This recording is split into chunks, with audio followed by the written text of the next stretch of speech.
ముఖ్యమంత్రి చంద్రబాబు ఈ రోజు ఢిల్లీకి వెళ్లనున్నారు.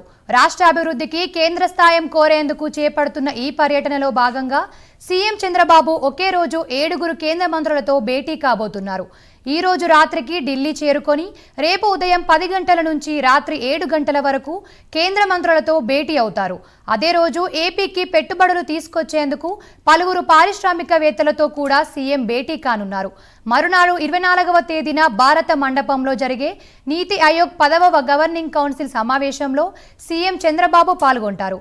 ఈ పర్యటనలోనే కేంద్ర మంత్రి నిర్మలా సీతారామన్ను సీఎం చంద్రబాబు ఎల్లుండి కలుస్తారు.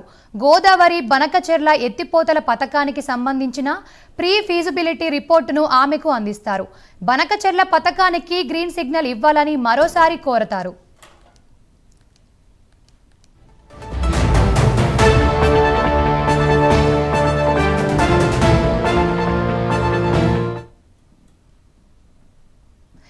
ఈ పథకానికి ఆర్థిక సాయం కోసం ఇప్పటికే 2 సార్లు నిర్మలను చంద్రబాబు కలిసి వినతి పత్రం అందించారు.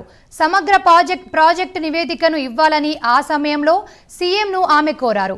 డిపిఆర్ తయారీకి సమయం పట్టే వీలుందన్న ప్రీ ఫీజిబిలిటీ రిపోర్టును సిద్ధం చేయాలని జలవనరుల శాఖను చంద్రబాబు ఆదేశించారు. బుధవారం ఆ రిపోర్టు సిద్ధమవుతుందని జలవనరుల శాఖ తెలిపింది. కేంద్ర మంత్రి నిర్మలతో భేటీకి ముందు ఆ తర్వాత కూడా ఆయన పలువురు మంత్రులను కలుస్తారు. కేంద్ర ఆహార, ప్రజా పంపిణీ, వినియోగదారుల వ్యవహారాల మంత్రి ప్రహ్లాద్ జోషిని కలుస్తారు.